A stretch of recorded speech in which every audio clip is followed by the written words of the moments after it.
morning. How are you guys doing this morning? Welcome to another 60 minutes with Mother Nature. This morning again, I'm back in Portland. I'm in my yard. I'm in the Garden of Gethsemane. Hallelujah. This is our Gethsemane. This is where we congregate and where we pray and where we fellowship and where we have, intimate times with the family. And so this morning, that is where I'm from, in the Garden of Gethsemane. And this morning, um, I'm thankful to be alive. I'm thankful to be in this setting. I'm thankful to be in this atmosphere. I'm thankful to be able to enjoy and to embrace that which Mother Nature has for me, and for you as well. And so this morning, before I get ready to take on the busy day, before I get ready to take on the busy day, it's so nice to interact this morning. Again, I'm grounded, so I'm grounded, and it feels so nice to be connected to the earth and to listen to that still small voice. This morning, we are continuing to look on, medicinal plants. This morning, I'm going to be looking at a plant that helps to tonify the kidney. As a matter of fact, I'm going to be looking at two plants that are very similar. So this morning is going to be really interesting because some persons may know this. A lot of persons will know the first plant, but a lot of persons will not know the second plant, or even I wouldn't even know that the second plant is not the first plant because of how similar and how identical they are. So this morning we're going to look at that. It's also a plant that helps with leg cramps. It's also a plant that helps with menstrual disorder. It's also a plant that helps with uh, belly ache. So we're going to be looking at that plant this morning later on. And we're going to be comparing that plant with one that is well known. So this morning we're going to be looking at a plant that helps tremendously with leg cramps, with kidney issues. It helps with, uh, you know, uh, infertility too. Helps tremendously with infertility, and especially with males. So this is a plant, that's the plant we're going to be looking at today. So you have to stick around to know what that plant is. And then we're going to be looking at that plant and comparing it with another plant that is very similar to it. And we're going to be discussing the pros and the cons and the differences. But this morning, I just want to give thanks for the opportunity to be alive, to be, in this setting. I want to apologize for the last couple of days. We've been having weather, and it's overcast now. So I don't know how long I'll be on. Hopefully, it won't rain before the hour um, has come to an end. But this morning, as I'm here, I just want to again give thanks for the atmosphere. I want to give thanks for the ability, and I want to emphasize the fact that Mother Nature is not just herbs. Mother Nature, herbs is just one expression of Mother Nature. One of the things that I also enjoy being here in the hills is the fresh air. The fresh air. Um, when we look on the protocols of health and what it means to be healthy, herbs is one of them, yes. But one of the things that we need is fresh air, good fresh air. And it's sad because we live in a time now where our air is so compromised. Our air is so, the quality of our air is so compromised. And so there's so many diseases that are linked to the lack of oxygen or oxygen deprivation or the quality of oxygen that we get. So many persons who are sick because of the fact that the quality of oxygen that they get is so compromised. And so that is why, green plants are so essential, because one of the things that they do is they help to filter out the air so that it's clean enough for us to benefit from that. So again, one of the things that I want to um, talk about this morning is breathing, and proper breathing. So many persons again are sick because of shallow breathing, or because I'm not by any way any expert in breathing. That's not my cup of tea at all. I'm just sharing as as I'm being led. But one of the things that was said to me, which I've always wanted to learn, is meditation. And one of the things that's been shared to me is the benefit of deep breathing. And so, one of the things that I've been doing recently is when I come out, is using the opportunity to take deep breath. And right now, there's a nice cool wind that is blowing. It is taking deep breath and exhaling, taking deep breath and exhaling, because yeah, taking deep breath and exhaling.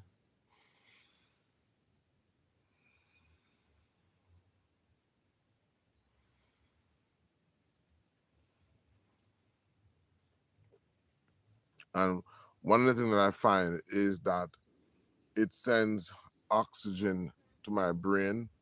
Um, I feel a sense of energy that's flowing around my body as I take those deep breaths.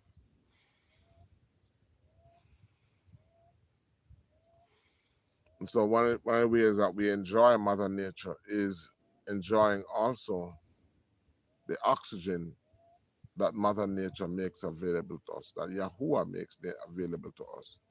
Because our Creator knows that oxygen is important. So what Yahuwah has done is that he ensures that whatever we need is always in abundance. So we need oxygen, he makes it available in abundance. We need water, he makes it in abundance. Anything that we need, Yahuwah makes it in abundance through nature. Mm. And so, really and truly, we want to give honor and praise not only to nature, because really and truly, the source, nature, is only the means through which Yahuwah Baruch us. All praises really comes from Yahuwah. Hmm. Hmm. Yeah. And so this morning, guys, we are going to be looking at two herbs in particular. We're going to be looking on a herb that is beneficial for kidney disease, kidney failure, helps to tonify the kidney, helps with leg cramps, helps with lower back pain, it helps with infertility, it helps with childbirth, a host of urinary tract infection. And this is a herb that looks very similar to another herb that I'm going to be featuring. I'm looking around because it's getting very cloudy. I can feel it, that um, almost rain cloud that's coming. And so I'm going to, I'm going to have to maybe go right into it, because if at any time it begins to rain, then I'm going to have to cut this presentation short. All right, so let me just first of all talk about the tea, and again, I hope, guys, that you are, you know, IDing your plants and so on and so forth. So this morning I have the Jackass bitters. That's what I'm going to be doing this morning. Let me just show you what it looks like.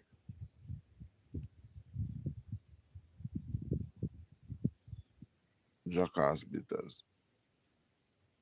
All right, so that's what it looks like, guys. It has this dark green look, and then around the side of the cup, I don't know if you can see it, but around the side of the cup, there's this buildup. Let me turn the cup around.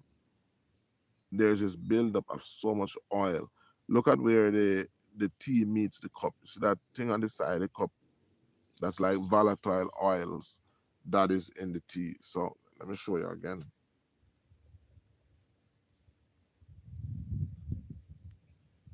See that thing that you see on the side of the cup? all that, and when you smell it, it has the scent of the plant. Right? So that's oil. So this herb has a lot of oil. It has a lot of oil. And so this is the jackass bitters. And as I said, it's one of the herbs that's very beneficial for cold. It's called in many West Indian countries, it's known as Zeba Peak. All right. Zebapique. So jackass bitters, bitter albert, Zeba Peak, same plant. And it is used a lot for relieving cold because it's very high in vitamin C, but it's also very bitter. So this morning, I'm going to be consuming my Zeba Peak or my Jackass bitters on tea time this morning. So,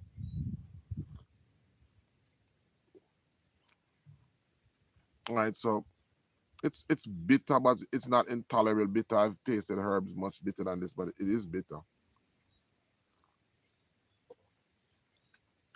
Um, Personally, I think Cersei is much bitter than this. All right.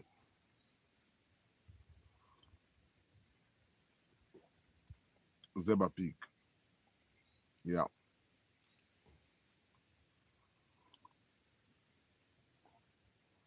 Yeah. So it's quite bitter.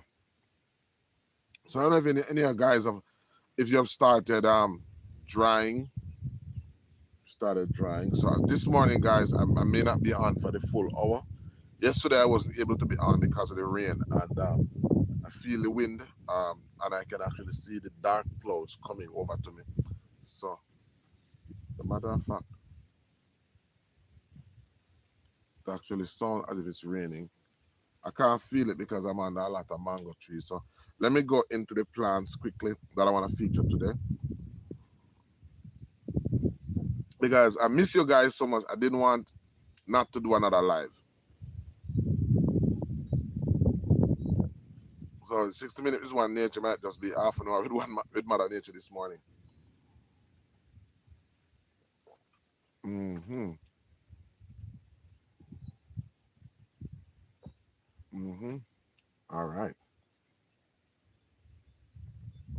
So I have completed my bitter albert or my jackass bitter. So let's move now. I'm gonna the herb I want to share with you this morning. Let's go. Is a herb that some of you might know. Let's hear it. Yes, it's a nice big. Hold on.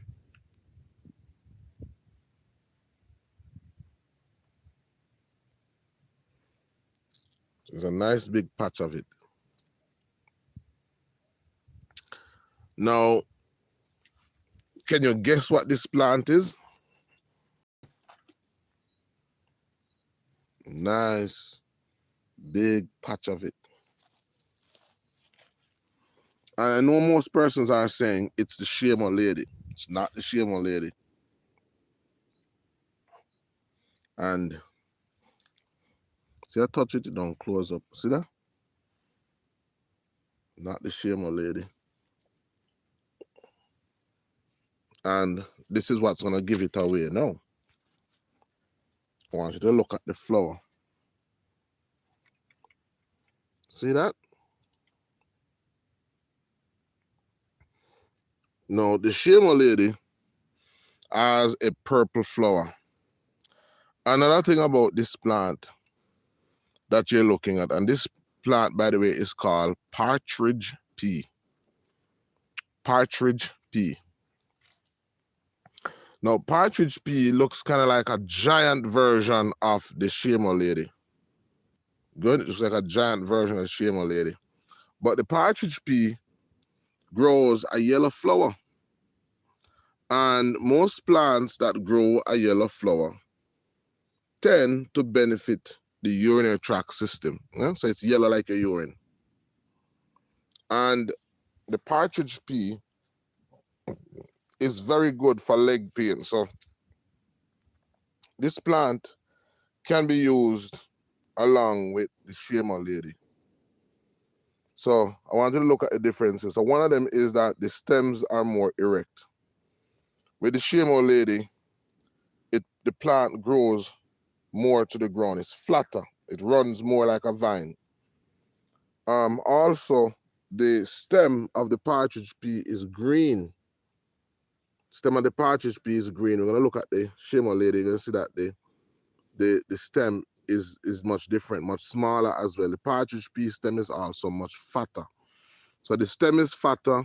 The leaves look similar, but the stems are fatter. The stems are green. The plant is more erect. All right, and it has a yellow flower. In addition to that, it doesn't have that sensitive feature like the Mimosa pudica or the shima lady. But this herb is very good for tonifying the kidney. So if you have a weak kidney, this herb is extremely good for tonifying the kidney. If you're having infertility, it's also very good for infertility, especially in male, low sperm count. This plant is excellent for that. It's excellent for leg cramps. Leg cramps, if you're having leg cramps, very good for leg cramps. It's also very good for backaches, right? If you're having backaches, this herb is very good for backaches. So this is the partridge pea. If you're just joining, this is the partridge pea that we're looking at. And we're going to be comparing the partridge pea with its cousin because this plant is from the same family, all right? Same family. So that's the partridge pea. So it looks like a giant version of the Mimosa pudica. Another feature of it is that the partridge pea also does not carry any type of thorn. So it doesn't have any thorn and it doesn't carry the thorns like the Mimosa pudica. So again, this is not something that will help with pain like the Mimosa pudica. All right, so I'm gonna take you now to looking at the Mimosa pudica. So those are some of the major differences with this plant. So this plant, as I said, it helps with back pain, it helps with tonifying the kidney, it helps with infertility, right? It helps with leg pain, right? And it helps with childbirth, right? It helps with childbirth. So usually this is a good herb to give like a week going into childbirth, right? It's very good in helping to have a easy transition into giving birth. So these are herbs from Nature's Pharmacy that you want to be acquainted with. We can see how important this herb is. I'm going to now go down to another section of the property and I'm going to show you the sensitive plant and the benefits of that particular plant, and we're going to look at the differences of the sensitive plant. And both plants can be used together, by the way. So I have some more here. And see it growing. Let me show you guys. It's growing right. I have some growing here. All right, so this is the sensitive plant. This is a sensitive plant. Oh, not sensitive plant, sorry. More the partridge pea. And almost right among the partridge pea is the Mimosa pudica. So here's a very good shot where you can almost see the difference, the contrasting differences. So here is the partridge pea, and here is the Mimosa pudica. You know, imagine that nature had this growing right beside each other. And maybe I'm gonna use this as a screenshot. This is just so phenomenal. I'm gonna use this as a thumbnail. Here we have a picture of the sensitive plant, and here we have an example of the sensitive pea. Now, so you can look at the stem. As you can see, the stems are green. As you can see, the stems are brown. All right. As you can see, the stems of the sensitive pea are much bigger than the stem of the share me darling. When I touch the sensitive pea, nothing happens. When I touch the sensitive plant, it begins to close down. See that?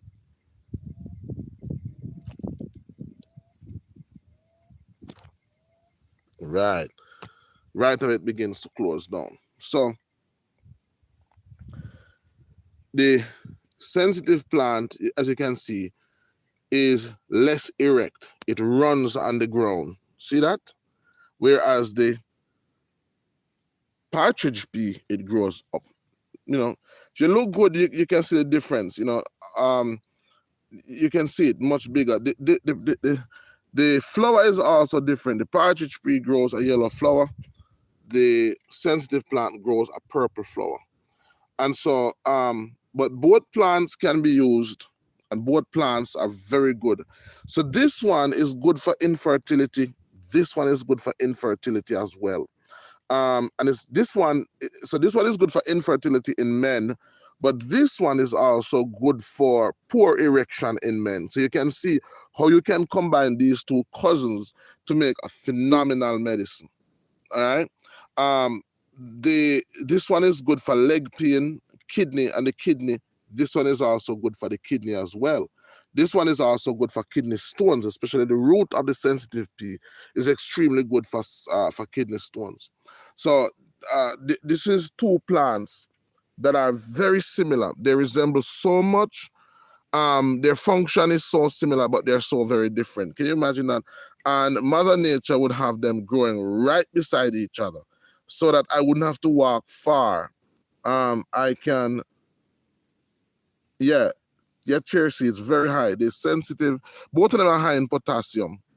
Um, they're high in potassium, and they make a very good medicine. This one is also good for kidney stones, by the way. The sensitive plant is good for kidney stones. This one is good for tonifying the kidney. So you can see how putting these two plants together. Hold on. Putting these two plants together, you can see how you could make a very powerful medicine from that. So these two plants are very good for helping the kidney. Nowadays, we see so many persons with kidney ailments, with kidney disease, with kidney failure, and it's one of the most common ailment that we see. So many persons coming in with kidney issues, and these plants just grow wild. They grow in such an abundance here that it's not funny. Basically, how you can use them, and so my next tea, hopefully tomorrow, because I think I've caught up on all of my teas. I've consumed the no I have I think I have the King of the Forest. All right. And so I'm doing my audits. I don't know how many of you have started consuming, how many of you have started making teas from the herbs that you found. We've ID'd so many. Next, you want to dry them. You want to put them in a room where they can be dried. And then you want to document them, right? So by now, some of you, I would love to know how many herbs you've gone. So when you have in the Telegram group, I'd love for you to write down. Tell me how many herbs have you identified so far. Love to know how many herbs you've identified so far. I know some of you would have gone 5, 6, 7, 8, 9, 10. And it's amazing how in such a short period of time, you'll be able to have like 20, 25, 30, 40 herbs. Before you know it, 60 herbs that you've identified. The numbers grow so fast because there's just such a diversity of herbs that is around us sometimes. So when we talk about using 60 herbs or 100 herbs, it's really a very short list in comparison to sometimes just what you have available. When you look at the list, it's almost as if you're running a herb farm, all right? So that's a look on the sensitive plant. Hold on. Oops. That's a look on the sensitive plant and the partridge pea.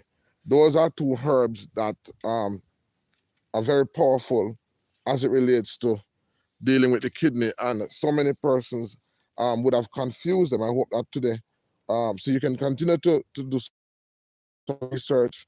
Both of them grow, and also there's another plant that is usually found. Let me show you that one too. There's another plant that usually grows together. So all three of them usually grow together. So let me show you a third plant that looks like the sensitive pea and the mimosa pudica. One more plant, and this one now. So hold on again, guys. Let me turn my camera around.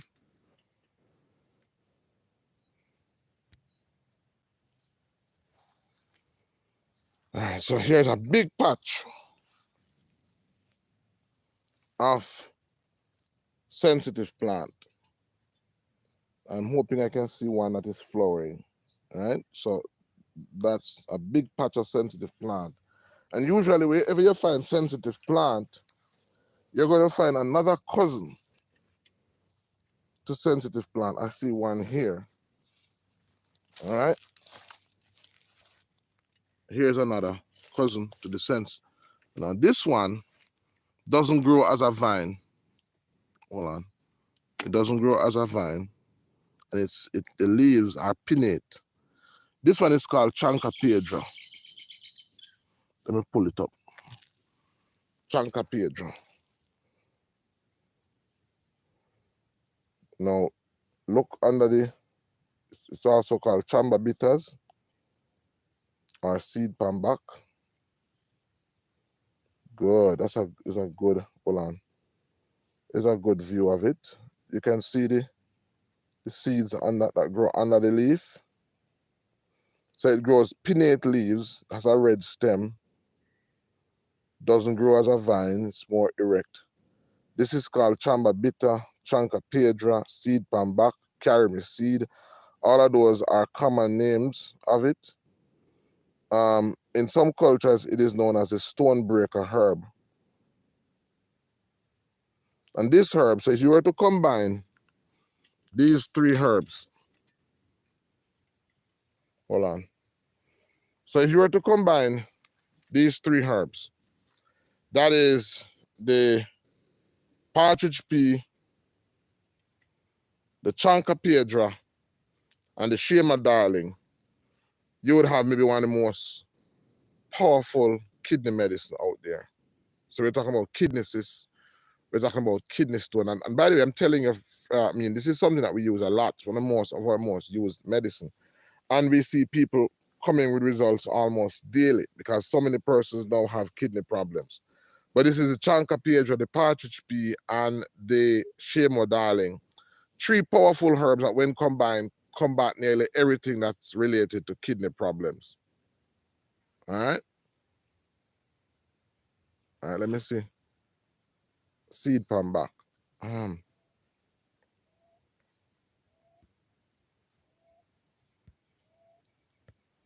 Trying to get something off my screen. Wants me to rotate the camera. But that's three herbs that are very powerful as it relates to the kidney, because I'm not able to. All right, so I see Herbal Adventures of Audrey says Seed Pambac. This is in I see Georgia. Herbal Adventures of Audrey. You look like it's the first time we're seeing you. Welcome. We'd love to know where in the world you're watching from. Also, you can join our Telegram group. So we do have a Telegram group that you can join that gives you so much more information about us and a little share with us. Anybody have any question? I have to be turning my head to be reading the comments. Hold on. So it wants me to turn the camera around. That's what it wants me to do. Turn the camera around. All right, so let me see if I have any questions. Anybody have any questions? Georgia, good to have you, Georgia. Cheers, C's, good to have you. Um, yeah, so as Cheersy says, so it's high in potassium. Yeah, these herbs are the partridge pea and the shema darling. They are very high in potassium. So they do help to regulate not only kidney function, but heart function as well. And again, because they're high in potassium, you have to be careful you take these medicines if you are on prescription medication. So these are 3 more plants that I'm going to be adding to my diary. So let me see if I can go back through what I have so far, what we've looked at so far. So we've looked on the batch, um, the first herb that we looked at was the shower button ardisia. I've had that as a tea. We looked at the jackass bitters. I have that as a tea. We looked at the lark daisy. I have that as a tea. We looked at the king of the forest. I haven't had that as yet. We looked at the cinnamon. I haven't had that as yet.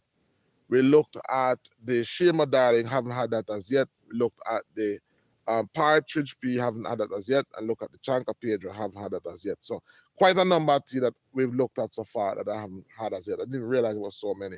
So I'm going to go ahead and dry these out so that I can have them. And I'd love for you to share with me your experience, the teas that you're having. What is it like? Um, the tea that I had was very cooling. The jackass bitters, as I said, it's not as bitter as other herbs that I know, like the rice bitter. It's not even as bitter as the cerasee. But it's bitter, and I know it's very good for the liver. It's very good for the to get the bile going, and it's very good also for the gastrointestinal tract. So simply enjoy that this morning. All right, guys, I'm not going to be on for the full hour because I suspect that it's gonna rain soon. I want to thank you. Anybody have any questions that they want to ask before I go? We have started our.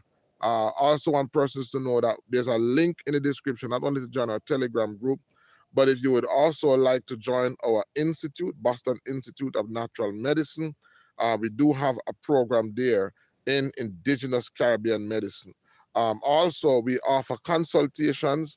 So if you know of anyone that is sick and needs a consultation, they literally can go on the site and they can purchase a consultation. There's a 15 minutes general consultation, and there's 30 minutes more pointed consultation on a number of specific topics. If you go there and there's a consultation listed on the topic that you would want to discuss, please let me know and I will add it. We also have our retreat. We have one going now. So we have our 10-day retreat phenomena. So if you are interested in cleansing the body and purifying the body, then we have that going as well. Again, I want to thank you for being on, guys. Simply enjoy that. Simply enjoy this morning. And as I said, it's getting to rain, and I don't want that to happen to me. So I'm going to run off this morning. If you're not yet a member of our Telegram group, please consider doing so. There's a link in the description. And I hope to see you on the other side of Telegram. Just want to remind you guys that you don't need to know a lot of herbs to be a practicing herbalist. What you need to know is a lot about the herbs that you use. All right, see you guys tomorrow morning. Live Spear. Bye-bye.